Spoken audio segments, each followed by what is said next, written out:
नमस्कार.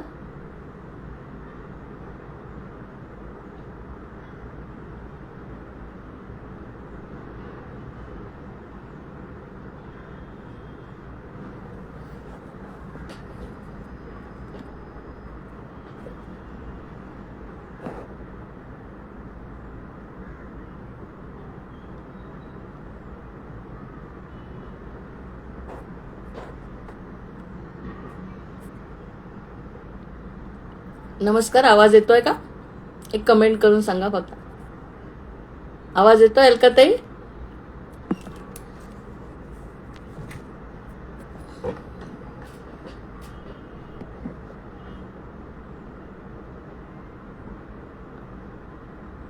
नमस्कार.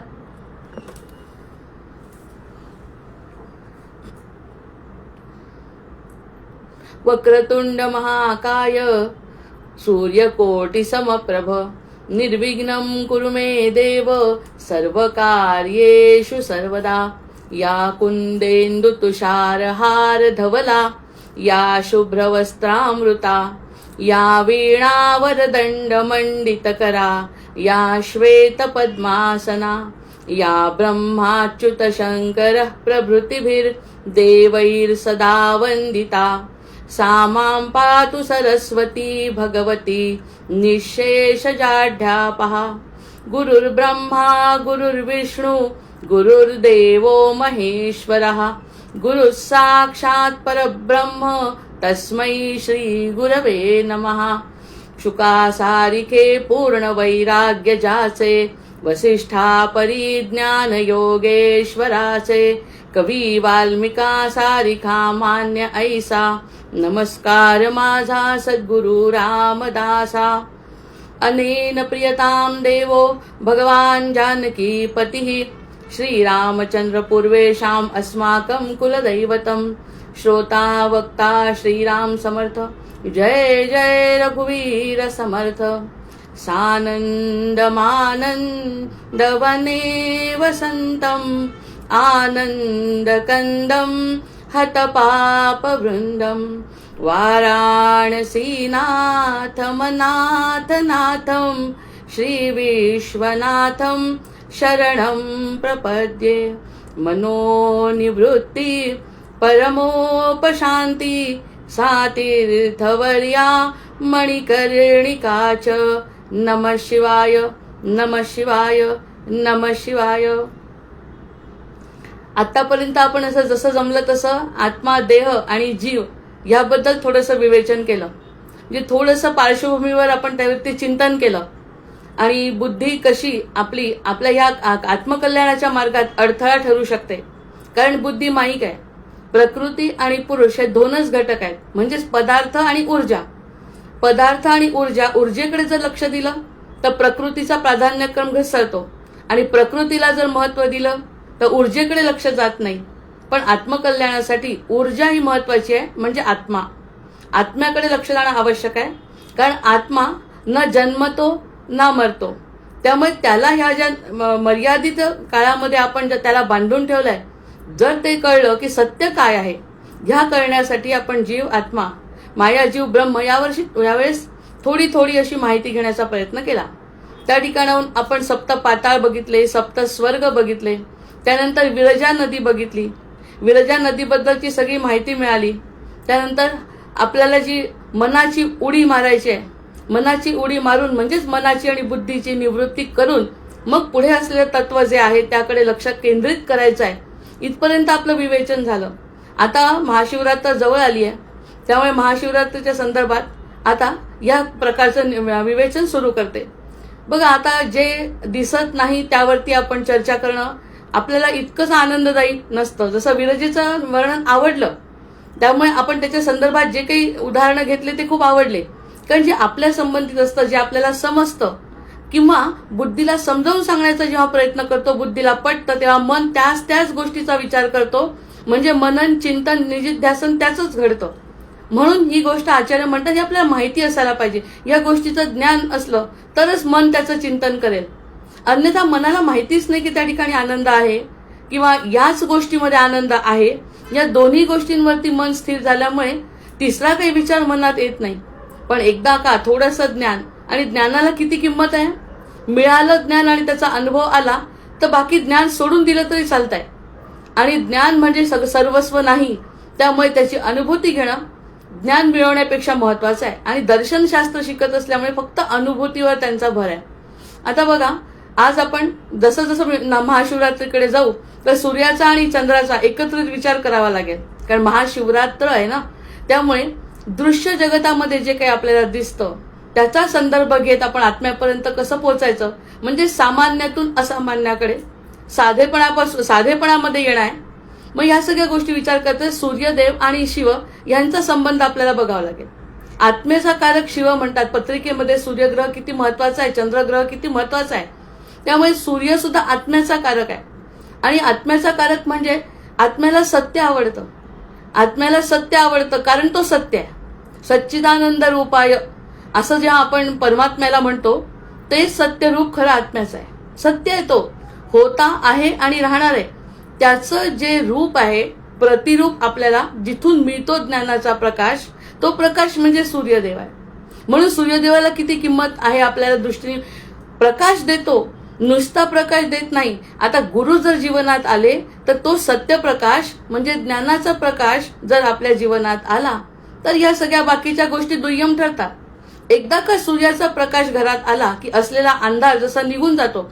आता 1000 वर्ष एखादी खोली बंद आहे, कितीतरी दिवस ती खोली पडकी आहे. आपला अज्ञानाचं उदाहरण घेतोय आपण, की आपलं अज्ञान आहे, जन्मोजन्मीचं अज्ञान आहे, की आपल्याला काय करायचंय, आपण कुठे जायचंय काही माहिती नाही.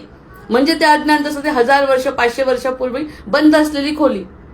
पण बंद असलेली खोली 1000 वर्षांनी नंतर समजा एखाद्याने ती खिडकी उघडली त्याची आणि एक सूर्याचा किरण आतमध्ये पडला तर त्या किरणाबरोबर सगळा अंधार भस्मसात होतो. एवढी ग्वाही देतोय सूर्यनारायण ज्ञानाची. आहे अज्ञान, आहे आमची अविद्या, आहे आमची कुविद्या, हे सगळं जरी खरं असलं तरी सद्गुरूंच्या कृपेने जर ज्ञानाचा प्रकाश पडला तर ते इतक्या वर्षांचं अज्ञान दूर होऊ होतं. पण गुरुकृपा होण्यासाठी आपली शरणागती पाहिजे. म्हणजे ते सूर्य कसं आहे, सूर्य ज्ञान देतो आणि ते ज्ञान म्हणजे ग्रंथ आणि याच्यात न सापडता त्या जीवाला स्वतःची जाणीव करून देण्याचं कार्य करतो. म्हणजे इतक्या वर्षाचे जे संस्कार आहेत ते संस्कार एका क्षणात निघून जातात. त्यालाच म्हणतात क्षणाची मुक्ती. जी आपण विरजा आणि वैकुंठामध्ये सहज जीवन मुक्त अवस्था याबद्दल आपण विचार केला तर ती एका क्षणात येतो. ती कधी पुस्तकातून येईल, कधी कोणाच्या गुरुमुळे येईल, कधी पूर्वपुण्याने येईल किंवा स्वतःच्या प्रयत्नांनी येईल. पण या सगळ्या गोष्टी दृश्य जगताकडे दुर्लक्ष करणं आणि अदृश्य जगत जे आहे ते भासमान होणं, या सगळ्या गोष्टींसाठी तो सूर्याचा प्रकाश आवश्यक आहे. तसा म्हणून सूर्यदेव आणि शिव यांचा संबंध आहे. आणि कसा आहे, अतिशय संबंध, शिव आदित्य संबंध हा. म्हणून आपण शिवरात्र म्हणतो, त्याचं सुद्धा उदाहरण घेऊ आता. मग वैदिक मध्ये रुद्र म्हणजेच आदित्य. आदित्य म्हणजे नमो रुद्राय आदित्याय, ऋग्वेदात म्हटलंय नमो रुद्राय आदित्याय. मग आपण गुरुला सुद्धा सूर्याच्या स्थानी म्हणजे प्रकाश देणारे जे गुरु आहे ते आदित्य रूपाने. मग आदित्य म्हणजे एकच, नमो रुद्राय आदित्याय हे एकच आहे. रुद्र आणि सूर्य एकच कसे आहेत तर रुद्र म्हणजे अंतरंगातील ज्वलंत चेतना म्हणजे रुद्र. आतमध्ये जे आत्म्याचं स्वरूप आहे, म्हणजे जागेपणी, स्वप्नात किंवा अशा सुषुप्ती अवस्थेमध्ये आपण स्वतःला बघू शकतो. जो कोण बघतो, तो बघणारा कोण आहे, तो साक्षी कोण आहे. जो बालपणी होता, तरुणपणी, म्हातारपणी आहे आणि मृत्यूनंतर जो निघून जाणार आहे. देह इथे राहणार आहे पण तो निघून जाणार आहे. हे बघणारा जो आहे ना, ती अंतरंगातली चेतना म्हणजे शिव आहे. जय जय रघुवीर समर्थ. म्हणजे आत्मा जे म्हणतो आपण, ते आत्मा म्हणजे जे आपण साक्षी भावानी बघतो, ज्याला त्या ठिकाणी स्थिर व्हावं लागेल.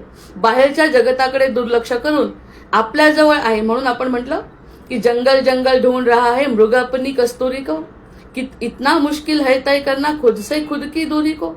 स्वतःची दूरी शोधणं इतकं कठीण जात आहे का. म्हणजे जी चेतना आहे आपली, ती चेतना म्हणजेच रुद्र आहे असं म्हटलंय त्यांनी. अंतरंगातली चेतना आणि त्यामध्ये तप करतो आपण. मग त्यामध्ये येतं परिवर्तन. ते जे परिवर्तन होतं देहाचं ते नाशिवंत आहे. पण आत्म्यामध्ये जे परिवर्तन होतं, मुक्तावस्था येते, शांतता निर्माण होते, मनोनिवृत्ती परमोपशांती, अशी शांती तो घेऊ शकतो, मिळवू शकतो, तो रुद्र आहे. म्हणजे प्रत्यक्ष त्या ठिकाणी काशी क्षेत्री जाऊन त्या लिंगाला आपण जे नमस्कार करतो ते काशी विश्वनाथ आपल्या हृदयामध्ये स्थापित आहेत. मग त्याला आनंद आणि त्याला समाधान जर मिळवून द्यायचं असेल तर तो रुद्र आहे. तिथे गेलो तर तिथली ऊर्जा मिळेल. न जाता सुद्धा मानस पूजा केली तरी सुद्धा तीच ऊर्जा आपल्यामध्ये निर्माण होऊ शकते. घरी बसल्या बसल्या आपण ती चेतना निर्माण करू शकतो. कारण आहे मुळात ती आहेच, मुळात ती आहे, फक्त जागृती. याचं उदाहरण दुसरं दिलं. तिथे जाऊनही जर जागृती झाली नाही तर जाऊन उपयोग नाही. पण इथे राहून जर जागृती झाली, हाच माझा जीव म्हणजे आत्मा आहे, जो रुद्राचा आणि परमात्म्याचा अंश आहे असं म्हटल्यावर या क्षणी जर शांती मिळाली तरी ती काशी आहे. आणि ह्या सगळ्या गोष्टी समजून येतात कशामुळे तर ते आदित्यामुळे. आदित्य म्हणजे कसा? आदित्य म्हणजे सूर्य, म्हणजे बाहेर प्रकाश. बाहेरचा जो प्रकाश आहे तो आतमध्ये येणं, ह्याला म्हणतात सूर्य आदित्य आणि शिव संबंध. मुळात ते आवडत आहे. सूर्य आणि आदित्य एकच असल्यामुळे जेव्हा आत्मा तशा प्रकारची तळमळ करतो, तो प्रकाश घेण्याची तळमळ करतो, तो प्रकाश घेण्याची इच्छा करतो, म्हणजे या सगळ्या गोष्टी आत्म्याला खूप आवडतात. याच्या विरुद्ध आतापर्यंत घडत होतं की आत्म्याला जे हवं आहे त्याच्याकडे दुर्लक्ष करून आपण आपलं मन, बुद्धी, चित्त, अहंकारात जे आवडत होतं ते बघत होतो. म्हणजे आदित्याशी संबंध नव्हता.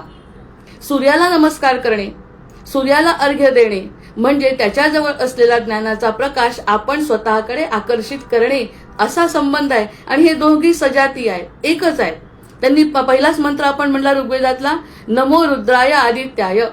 नमो रुद्राय आदित्याय, त्याच्यामधला रुद्र म्हणजे आपल्या अंतरस्थ आत्मा जो परमात्म्याचा कण आहे तो, आणि आदित्य म्हणजे बाहेरून जो दिसतोय. आपण म्हणतो देव दिसत नाही, देव दिसत नाही, पण देवाचं स्वरूप सूर्य आहे. आता सूर्यनारायणाची संध्याकाळची आभा वेगळी, दुपारचं तेज वेगळं, सकाळचं तेज वेगळं. त्या ठिकाणी जास्तीत जास्त काळ आपण सूर्याच्या सानिध्यात राहिलो तर प्रकाशमान आयुष्य जगू शकतो. अंधाराकडे जाण्यापेक्षा प्रकाशाकडे जाण्याची वृत्ती आपल्या आत्म्याची असते, कारण त्याला सत्याची आवश्यकता आहे. ते एकदा का सत्य कळलं की तो त्याला जे हवंय ते त्याला मिळतं. आणि प्रत्यक्षात काय हवंय त्याला? शांतीच पाहिजे. ती शांती फक्त सूर्यप्रकाशात मिळते. असा सूर्य बाह्य प्रकाश आहे, म्हणजे ऊर्जा आणि जीवन आहे. काल आपण जे बघितलं थोडक्यात की जे क्षयाकडे जात आहे त्याला आपण जीवन म्हणतो, प्रत्यक्षात ते अंधाराकडे नेत आहे. जे काही कमी होत आहे आपल्या जीवनातलं ते जीवन जगतोय असं आपण म्हणतो. प्रत्यक्षात तसं आहे का? ते तर उलट आपलं क्षयाकडे गेलेला जो देह आहे त्याच्याकडे बघण्यापेक्षा जो वर जाणार आहे, मुक्त होणारा आत्मा आहे, त्याला जर ओळखता आलं तर जो आत आहे तो बाहेर उजळतो. म्हणजे त्या क्षणी त्याला शांती मिळते, तो प्रकाश मिळाल्यामुळे. केव्हाही बघा सूर्यप्रकाशाने व्हिटॅमिन डी तयार होईल, या सगळ्या चेतना जागृत होतील. हे करण्यासाठी आपली मन, बुद्धी आणि चित्त सगळं ते सूर्याकडे पाहिजे. तेव्हा हा रुद्राचा आणि आदित्याचा संबंध कळतो. मग शिवाचे डोळे आणि सूर्य पुराणात स्पष्ट विधानात दिलं. म्हणजे शिवाचे डोळे आणि सूर्य कसे तर डावा डोळा चंद्र आहे, डावा डोळा शिवाचा जो चंद्र आहे, उजवा डोळा सूर्य आहे शिवाचा डावा डोळा चंद्र आणि उजवा डोळा सूर्य. आणि तिसरा जो डोळा आहे तो ज्ञानाग्नीचा डोळा आहे, म्हणजे तो इथला उघडतो. इथला जेव्हा तिसरं नेत्र तो उघडतो असं म्हणतो, तो ज्ञानाग्नीचा, तो तिसरा डोळा शिवाचा हा ज्ञानाग्नीचा म्हणजे सूर्याशी संबंधित आहे. सूर्याच्या संबंधित चंद्र देतो शीतलता, तो त्याचा डावा डोळा आहे चंद्र. आणि मूळ सूर्य जो आहे तो शिवाचा उजवा डोळा आहे. डावा डोळा चंद्र, उजवा डोळा सूर्य. आणि तिसरा जेव्हा ते उघडतात म्हणजे ज्ञानाग्नीचा प्रकाश, म्हणजे मी कोण आहे याची जाणीव जेव्हा होते, तो ज्ञानाग्नी म्हणजे तिसरा डोळा. हा रुद्राचाच प्रकार आहे. आपण महाशिवरात्रीकडे जात असताना सूर्य, चंद्र आणि रुद्र याचा संबंध, चंद्र म्हणजे मनाचा कारक, सूर्य म्हणजे आत्म्याचा कारक म्हणजे ज्ञानाचा कारक. आणि ज्ञानाचा कारक सूर्य जर आतमध्ये उगवला तर या तिसरा नेत्र शिवाचा उघडतो असं म्हणतात. मग जो तिसरा नेत्र म्हणजे आपल्या स्वतःची जाणीव, आपण शिवाचा अंश आहोत असं म्हटलं ज्या जीवानी, त्याला जी जाणीव होते ती ज्ञानाग्नी म्हणजे त्याचा तिसरा डोळा. म्हणजे सूर्य हा शिवाचा नेत्र आहे. दृष्टी, विवेक हे साक्षीत्वाचे प्रतीक आहे. ते आपल्याच जवळ आहे. ते दुसरीकडून कुठून शोधून आणावे लागत नाही. इकडे सापडेल तिकडे सापडेल असं नाही. समजा सद्गुरूंनी सांगितलेलं नामस्मरण, सद्गुरूंनी सांगितलेलं ग्रंथवाचन, सद्गुरूंनी सांगितलेली पूजा असं जर केलं तर तिसरा डोळा आपलाच कसा जागृत होतो, म्हणजे त्याला ती एक विशिष्ट प्रकारची दृष्टी मिळते, त्याचा तो विवेक जागृत होतो आणि या सगळ्या घटनांकडे तो साक्षीद्वारे बघू शकतो. दुसरीकडे कुठेही न पाहता आपल्यामध्ये जर हा विवेक जागृत झाला, आपल्या त्या विवेकामुळे जर आपल्याला शांती वाटली की बाकी या सगळ्या गोष्टी खोट्या आहेत आणि फक्त मला त्याचा संबंध जाणवतोय असं 5 मिनिटासाठी जरी जाणवलं तर तो ज्ञानाग्नी म्हणजे तिसरं नेत्र उघडलं असा अर्थ आहे. आपल्याच जवळ आहे डावा डोळा चंद्र, उजवा डोळा सूर्य आणि ह्या सगळ्यांच्या विवेकानी साक्षीभावानी जर आपल्याला आत्मजागृती झाली तर तिसरा डोळा, शंकराचा तिसरा डोळा असा संबंध सूर्य आदित्य म्हणजेच रुद्राचा आहे. आणि हे सगळं बाहेर दिसणारा सूर्य जर आपल्यामध्ये प्रकाशित झाला तर तो ज्ञानाग्नी म्हणजे सूर्यच. पिंडी ते ब्रह्मांडी, काय देव कलाकार आहे बघा, आपल्या जो सगळं देऊन ठेवलंय. फक्त त्या गोष्टीचं ज्ञान एकदा झालं की समजतो जो सूर्य म्हणजे त्या शिवाचा डोळा आहे. मग हे कळल्यावर चंद्र सुद्धा त्याचा डोळा आहे.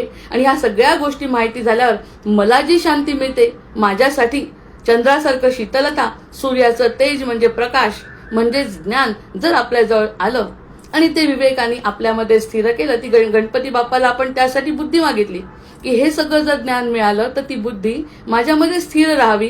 तर ती गोष्ट जर घडली तर तो ज्ञानाग्नीचा सूर्य म्हणजे आपल्या कपाळामध्ये जसे रुद्र धारण करतात. मग रुद्रांचं म्हणलं आदित्य, मग आदित्य म्हणजे मग याचा अर्थ आदित्य म्हणजे अर्थ काय सूर्याचा, तो सगुण रूपात शिव आहे. बापरे, किती मोठी संकल्पना देतात बघा आपल्याला की सगुण रूपामध्ये शिव बघायचा असेल तर तो सूर्य आहे. तो रोज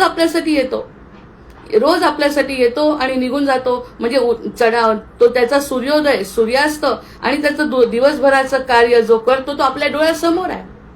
जे आपल्या डोळ्यासमोर आहे आपल्याला ते आपल्या अविद्येमुळे दिसत नाही आतापर्यंत की प्रत्यक्षात काय कार्य चाललंय आपल्याशी, कुठे देव आहे प्रत्यक्ष सूर्य आहे. आणि सूर्य जो प्रकाश देतो तो प्रकाश किती आवश्यक आहे. कोणत्या तरी देशामध्ये प्रकाश नसला तर मुद्दाम भारतामध्ये येतात त्या प्रकाशासाठी, सनबाथ घेण्यासाठी, की तो इतका आवश्यक सूर्य घटक आपल्याला आपोआप मिळतो. मग आदित्य म्हणजे सगुण शिव आहे. आणि शिव म्हणजे काय आहे मग, आता ह्याचं नातं जर ओळखायचं असेल आपल्याला तर काय म्हणलं, आदित्य म्हणजे सगुण शिव म्हणजे सूर्य बघायचा आहे तर सगुणातला शिव आहे तो. आणि शिव म्हणजे कोण आहे तर निर्गुण सूर्य. निर्गुणामध्ये असलेला जो सूर्य आहे तो शिवतत्व आहे आणि सगुणामध्ये असलेला शिव म्हणजे सूर्य आहे. इतका संबंध सूर्याचा आहे. आता ती सूर्य आणि चंद्राची स्थिती कशी असते त्यानुसार ती महाशिवरात्र येते, त्यावेळी साधकाची अवस्था कशी असायला पाहिजे, या सगळ्या गोष्टींसाठी हे चंद्र सूर्याचं विवरण चाललंय. म्हणजे आता खरी महाशिवरात्र सुरू झाली. आतापर्यंत आपण आपलं बेसिक ज्ञान घेतलं, आत्मा, जीव आणि हे सगळं. प्रत्यक्षामध्ये चंद्र सूर्य आणि शिवाचा संबंध आहे.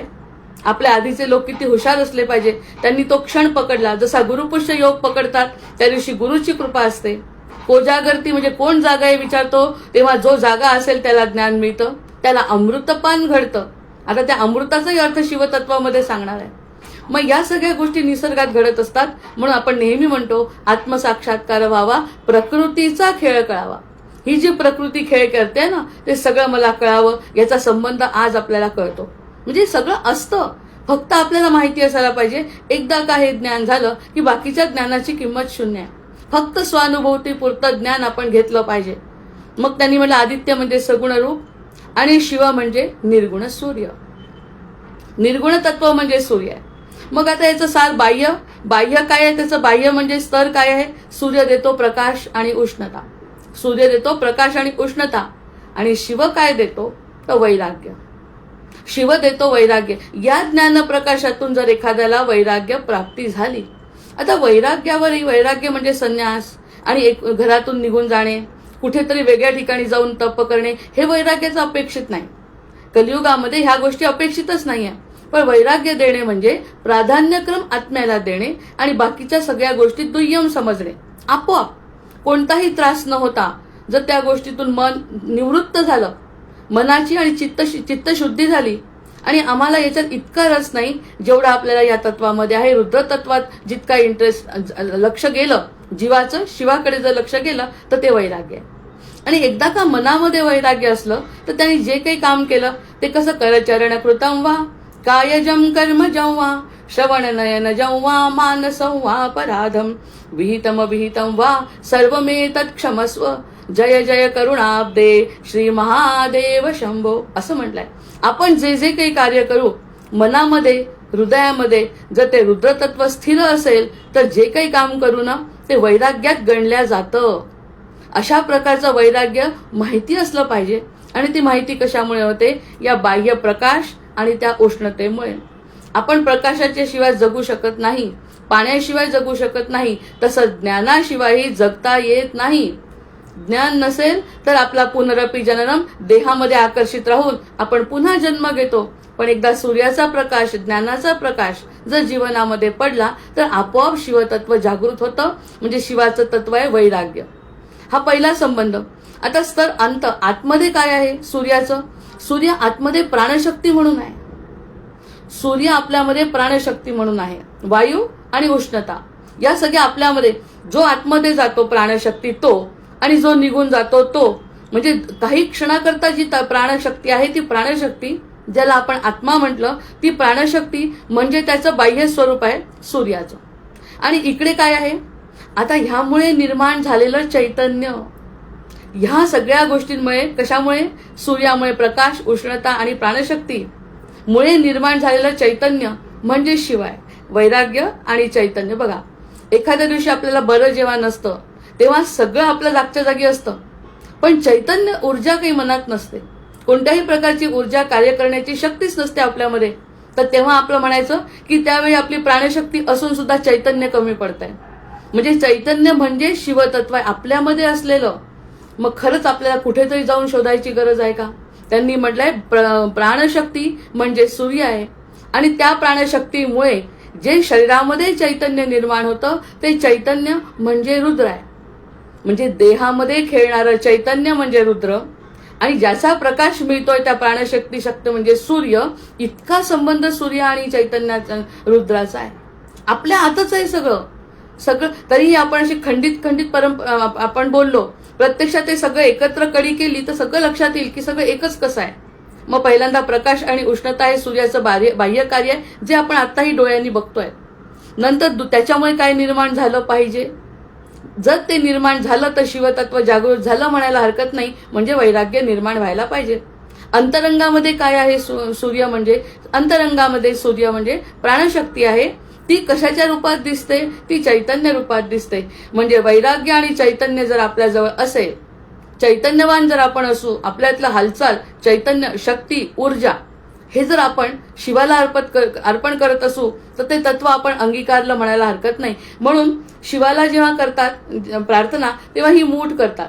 हे म्हणत असताना म्हणतात ना करचरण कृतम, म्हणजे आपल्याजवळ शिवपिंड आहे.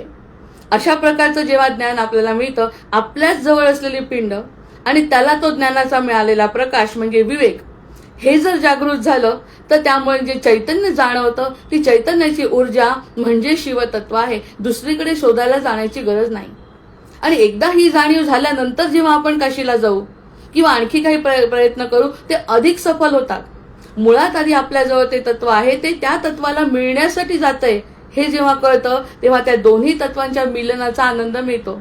जशी गंगासागर सध्या आता आपण सांगतो गंगासागर यात्रा, गंगा जी वरून येते आहे ती धावपळ करत जशी समुद्राला मिळते हे मिलन आपण बघतो. त्याला विशेष महत्व आहे संगमाला. त्या आपल्या हिंदू धर्मामध्ये संगमाला फार महत्व कशासाठी आहे? कारण तो जीवाशिवाचा संगम आहे. ह्या जीवाला त्या शिवाशी मिळण्यासाठी असलेला तो संगम आहे. जशी ही गंगा महासागरामध्ये मिळते, त्या महासागराच्या संगमाला जो महत्व आहे तोच संगम मनाचा आत्ताच्या आत्ता या क्षणी जर शिवतत्वाशी झाला, वैराग्य उत्पन्न झालं, चैतन्य निर्माण झालं, ती ऊर्जा जर जाणवली तर तो शिवाची उत्पत्ती झाली, आपल्या मनामध्ये जाणीव झाली. त्या आत्म्याला शिवामध्ये आपण विलीन करून टाकू शकतो. कारण तो आत्मा म्हणजे शिव आहे. इतर ठिकाणी शोधण्याची गरज नाही. म्हणजे अंतरस्थ असलेली प्राणशक्ती आणि चैतन्य रूपामध्ये असलेली बाह्य शक्ती. नंतर तिसरं तत्व काय आहे? त्याचं काळ. तत्व म्हणजे काळ. सूर्य म्हणजे काळ. सकाळी उगवल आपल्याला दिसतो तसं प्रत्यक्षात काळच आहे ना. सकाळी सूर्योदय झाला आणि सूर्यास्त झाला, पण तो थांबत नाही. हा सूर्यास्त झाल्यानंतर दुसऱ्या भागामध्ये त्याचा सूर्योदय असतो. म्हणजे त्याचं जे चक्र आहे ते अव्याहतपणे सुरू आहे. आपल्याला दिसताना फक्त दिसतं तो फक्त आता आपला जो 8 तास होता, आज सकाळी उगवला, संध्याकाळी आता मालवला, हे आपण दिसतो, पण तो दुसरीकडे उगवलेला असतो. हे जे काळ तत्व आपल्याला समजलं, तर हे समजणं म्हणजे हे पूर्ण वर्तुळ होणं म्हणजे त्याला अतिकाळ म्हणतात, म्हणजेच महाकाळ.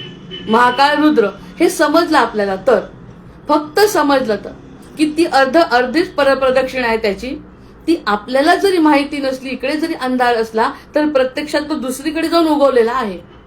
हे जे पूर्ण वर्तुळ निर्माण होतं, त्याच्यामुळे त्या काळावर राज्य त्याचं आहे. कोणाचं? रुद्राचं. की हा जो दिवस रात्रीचं चक्र चालू आहे, ऋतू चालू आहे, वर्षानुवर्ष चालू आहे, हे सगळं ज्याला जाणवतो तो अति महाकाळ आहे. हे आपल्या आत्म्याला जर जाणवलं की फक्त 100 वर्षाचा काळ हा महत्वाचा नाही आहे, आपला किती जुना होता जीव, होता, आहे आणि राहणार आहे, हे जेव्हा कळलं तर ती महाकाळांची कृपा आहे. मग हे नाही कळलं तर उपयोग काय? जन्माला येऊन उपयोग काय? सूर्याचं चक्र समजवत असताना तुझ्या समोरचा जरी सूर्य गेला तरी दुसरीकडे तो उगवलेला आहे आणि पुन्हा आपल्या समोर येतोय. हे जे काळचक्र आहे ते काळचक्र समजलं असेल तर तो महाकाळ, काळांचा काळ महाकाळ. हे सूर्याचा आणि याचा संबंध. मग तिसरा योग काय आहे त्याचा?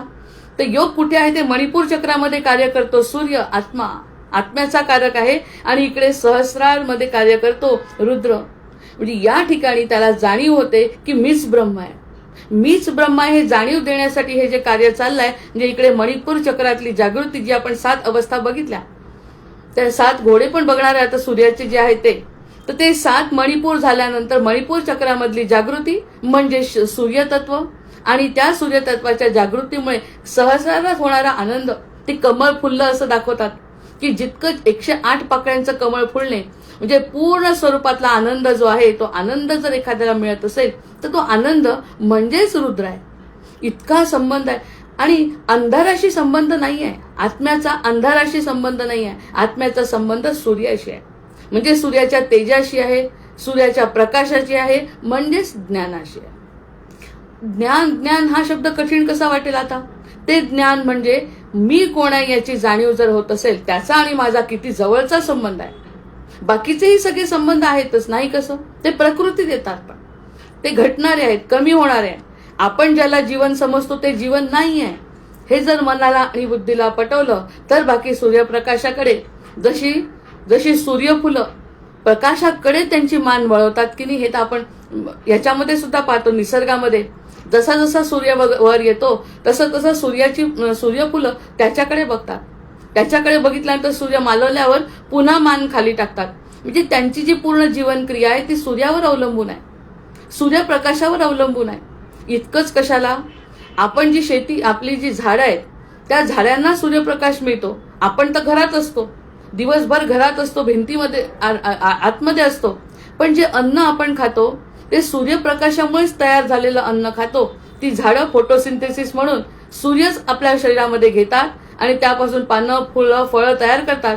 आणि सूर्यप्रकाशापासून निर्माण झालेली पानं, फळं, फुलं आपण खातो. म्हणजे एक प्रकारे सूर्याचा अंशच त्यांच्यामध्ये असतो, तो आपण घेत असतो, ग्रहण करत असतो. म्हणजे सगळा संबंध सूर्याशी आहे.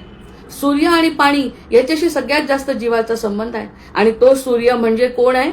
तर डावा डोळा आहे चंद्र, उजवा डोळा आहे सूर्य. या दोन्ही डोळ्यांचं जर ज्ञान झालं, चंद्र आणि सूर्याचं जर ज्ञान झालं, म्हणजे प्रत्यक्ष दिसणाऱ्या देवता आहेत या, त्यांचं जर ज्ञान झालं तर इथे जे उघडतं ज्ञान म्हणजे सहस्रार चक्रामध्ये होणारा आनंद, हा आनंद म्हणजे शिवतत्व आहे. म्हणून जीवाचं शिवाशी मिलन म्हणतात. जनात जनार्दन, नरात नारायण. म्हणजे ज्ञान घ्यायचं असेल तर गीतेमध्ये जे ज्ञान दिलं भगवंतानी ते नराचा नारायण केला, जनामध्ये जनार्दन आणि मनात शिवामध्ये मन. म्हणजे जीव हा शिवाचा अंश आहे हे कळण्यासाठी, हे सूर्याचं ज्ञान देण्यासाठी हा नारायण स्वतः आपल्या समोर असतो. म्हणून महाशिवरात्री पर्व आहे, ज्या ठिकाणी कोणती अवस्था आहे ती आपण बोलू. चंद्र आणि सूर्याची कोणती अवस्था असते ती महाशिवरात्र आहे. म्हणून जीवाला त्या ठिकाणी जास्तीत जास्त ज्ञानलहरी मिळतात, जास्तीत जास्त ज्ञानलहरी मिळतात. आणि ज्ञानलहरीकडे लक्ष गेल्याशिवाय आपली अविद्या कमी होणार नाही, हे आपल्या ऋषीमुनींना सुद्धा माहिती होतं. त्यामुळे हा जो योग आहे तो मणिपूर चक्र आणि सहस्रार चक्र. पहिल्यांदा सूर्य प्रकाश आणि उष्णता देतो, जी आपल्यासाठी आवश्यक आहे. त्यामधून शिवतत्व जर बघायचं असेल तर वैराग्य निर्माण होतं. आणि इकडे जर प्राणशक्ती असेल, सूर्य म्हणजे प्राणशक्ती, सूर्य नाही तर काहीच नाही. उष्णता जर नसेल तर काहीच नाही. पूर्ण आपला देह उष्णतेवरच चालू आहे. उष्णता पाणी ह्यावरच चालू आहे. त्यामुळे ती प्राणशक्ती, आणि ती प्राणशक्ती असते कशाच्या स्वरूपात दिसते, तर ती चैतन्य स्वरूपात दिसते. ती चैतन्य शक्ती म्हणजे रुद्र, आपल्यातलीच, दुसरीकडे कुठे बघायची गरज नाही. याच्या व्यतिरिक्त एकदा जाणीव झाली, औंढा नागनाथला गेलो, उज्जैनला गेलो, काशीला गेलो, अगदी तिथली ऊर्जा मिळणार आहे, पण ती ब्रह्मांडातली ऊर्जा आहे. मग ब्रह्मांडातली ऊर्जा जर जीवाला माहिती असेल तरच आकर्षित करेल, अन्यथा नुसता नमस्कार करून वापस येऊ. आपल्याला ते काय घ्यायचं आहे तिथलं हे माहिती असल्यानंतर जर चैतन्य जे निर्माण होतं मनामध्ये, शांती मिळते. ती शांती आपल्याला पुढे अमरत्व देणार आहे. बाकी या सगळ्या गोष्टी देवानी आपल्यासाठी दिल्या. शांती स्वतःजवळ ठेवली आहे, आणि ती स्वतःची शांतीच माझ्याजवळ आहे असं चैतन्य रूप जर माझ्यामध्ये प्रगट झालं तर बाकी आपण त्या गोष्टीला आकर्षित करू शकतो, कुठे गेलो तरी आणि कुठे नाही गेलो तरी. मुळात आपली जागृती आवश्यक आहे. म्हणजे हा सूर्याशी संबंध आला. तिसरं म्हणजे काळ.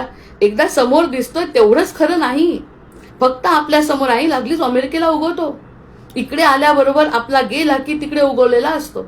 मग हे त्याचं काळचक्र चालू आहे. आत्मसाक्षात्कार व्हावा, असा हा प्रकृतीचा खेळ कळावा मला, असं जेव्हा आपण त्याला म्हणू तर तो आपल्याला काळाचा काळ, महाकाळ तत्व आपल्याला कळलं असं समजतात. काळांवर विजय. इकडे असं वाटतं 100 वर्षाचं आपलं आयुष्य काय मिळालं आपल्याला, प्रत्यक्षात 1 क्षणाची मुक्ती सुद्धा आपल्याला अमरत्व देऊ शकते, हे सांगणारे महाकाळ आहेत. मग हे महाकाळ तत्व कळल्यावर योग कोणता?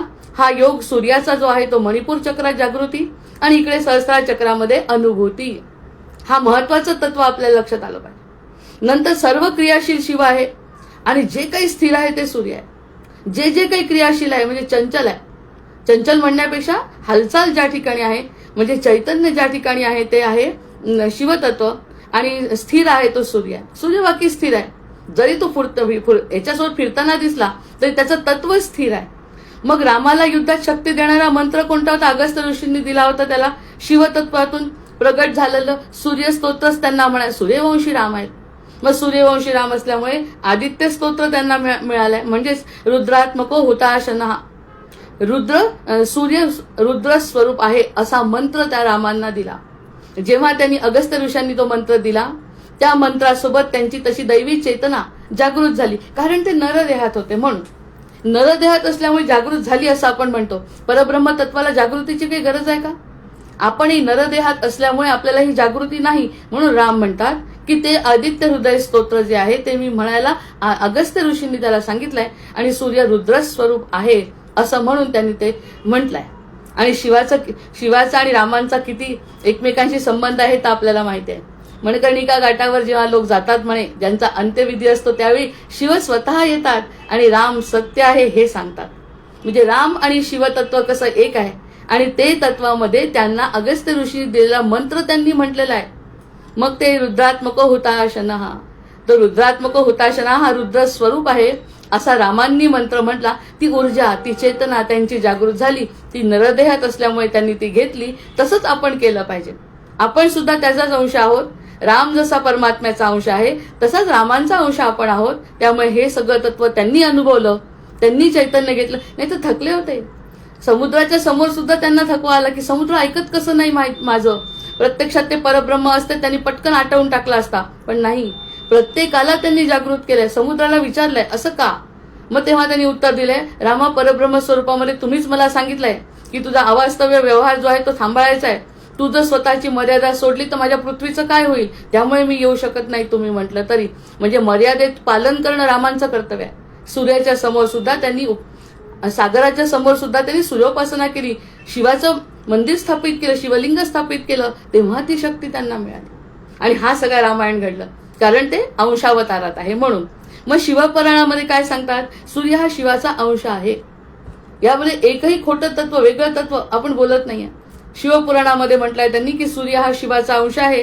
शिवपुराणानुसार काय म्हणतात? सूर्यदेवांनी कठोर तप महादेवांसाठी केलं. शिवाने त्यांना आदित्य लोकांचं आधिपत्य दिलं, आणि मग शिवाने त्याला आदित्य लोकांचं आधिपत्य दिलं. बाबा रे, तू हे सगळं काम कर. तेव्हा कुठे सूर्यनारायण ब्रह्मांडामध्ये प्रगट झाले. म्हणून सूर्याला शिवांशज म्हणजेच आदित्य असं म्हणतात. हे सूर्याचंच वर्णन ऐकायला आपल्याला इतका वेळ गेला. मग चंद्र आणि मग शिव महाशिवरात्री हा जो योग आहे, त्यामुळे आजच्यापासून निरूपण आपल्याला शिवयोगाकडे जायचं आहे. मग योगशास्त्रामध्ये सूर्य म्हणजे पिंगला नाडी आणि शिव म्हणजे सुषुप्ना नाडी यावरती उद्या विवेचन करते. कारण तो एक आता स्वतंत्र विषय आहे. आजचा विषय असा आहे की जो आपल्याला समोर दिसतोय तो सूर्यनारायण म्हणजे रुद्राचाच अंश आहे. आणि रुद्राचा अंश असल्यामुळे ऋषीमुनींनी आपल्या ती वेळ साधली आणि ती वेळ साधून त्या क्षणी साधकांनी कसा त्याचा फायदा घेतला पाहिजे. आणि हे सगळं आपल्याला काही पूर्ण संसार सोडून करायचं नाही. फक्त ज्ञानप्राप्तीसाठी तो क्षण आपल्या जीवनात यावा यासाठी आपल्याला त्यांनी ते सांगितलेलं आहे. त्याचा फायदा आपण जास्तीत जास्त करून घेणार आहोत. म्हणून या गोष्टी माहिती असणं म्हणजे ज्ञान असणं म्हणजेच आपलं जीवन मुक्ततेकडे असलेला प्रवास आहे. आपण कालपासून जे आपण निर्वाण षटकम म्हणतो ते म्हणते आणि आज थांबते. मनोबुद्ध्यहंकार चित्तानि नाहं न चक्षोत्र जिह्वे न च घ्राण नेत्रे न च व्योम भूमी न तेजो न वायु चिदानंद रूपम शिवोहम शिवोहम चिदानंदरूपम शिवोहम शिवोहम न च प्राणसंज्ञो न वै पंचवायु न वा सप्तधातुर्न वा पंचकोश न वाक्पाणिपादौ न चोपस्थवायु चिदानंदरूपम शिवोहम शिवोहम न मे द्वेषरागौ न मे लोभमोहौ मदो नैव मे नैव मात्सर्य भावः न धर्मो न चार्थो न कामो न मोक्ष चिदानंदरूपम शिवोहम शिवोहम न पुण्यं न पापं न सौख्यं न दुःखं न पुण्यं न पापं न सौख्यं न दुःखं न मंत्रो न तीर्थं न वेदा न यज्ञा अहं भोजनो नैव भोज्यं न भोक्ता चिदानंदरूपम शिवोहम शिवोहम न मे मृत्युशंका न मे जातिभेद पिता नैव मे नैव माता न जन्म न बंधुर्न मित्रं गुरुर्नैव शिष्य चिदानंदरूपम शिवोहम शिवोहम चिदानंदरूपम शिवोहम शिवोहम अहं निर्विकल्पो निराकार रूपो विभुर्व्याप्त सर्वत्र सर्वेन्द्रियाणां सदा मे समत्वं न मुक्तिर्न बन्ध चिदानंदरूपम शिवोहम शिवोहम चिदानंदरूपम शिवोहम शिवोहम चिदानंदरूपम शिवोहम शिवोहम. याचं मराठीतही खूप चांगलं आहे. त्याच्यामुळे याचा अर्थ त्या ठिकाणी स्पष्ट होतो बघा. ते पण म्हणते आणि थांबते. मती चित्तना मान बुद्धी नसे मी जिव्हा कान डोळे नसे नासिकामी न आकाश पृथ्वी न वारा प्रभामी सदा मोदरूपी खरी चेतनामी सदा मोदरूपी खरी चेतनामी. मती चित्त नसे नाव ऊर्जा न मी पाच वारे नसे पाच कोशात धातू न सारे न पायी न हाती न शूशी न वाणी सदा मोदरूपी खरी चेतनामी. तिरस्कार ना प्रेम नाहाव मस्ती नसे भ्रांतिवाना असूये सवस्ती पुरुषार्थचारी कदापि नसे मी सदा मोदरूपी खरी चेतनामी. सदाचार वा सौख्य दुष्कृत्य दुःख नक्षत्रे क्रतु मंत्र वा वेद वाक्य न खाणे न मी खाद्य ना भक्षिणारा सदा मोद चैतन्य मी शुद्ध सारा. यमाची न भीती न वा ज्ञाती भिंती अजन्मा मला मायना बाप नाती कुटुंबी सखेना गुरु शिष्य नाही सदा मोदरूपी खरी चेतनामी सदा मोदरूपी खरी चेतनामी. विकारान थारान आकार काही जगा व्यापिले जिंकुनी इंद्रियेही नसे मोक्ष ना बंधने एक सारे सदा मोदरूपात चैतन्य सारे सदा मोदरूपात चैतन्य सारे सदा मोदरूपात चैतन्य सारे जय जय रघुवीर समर्थ।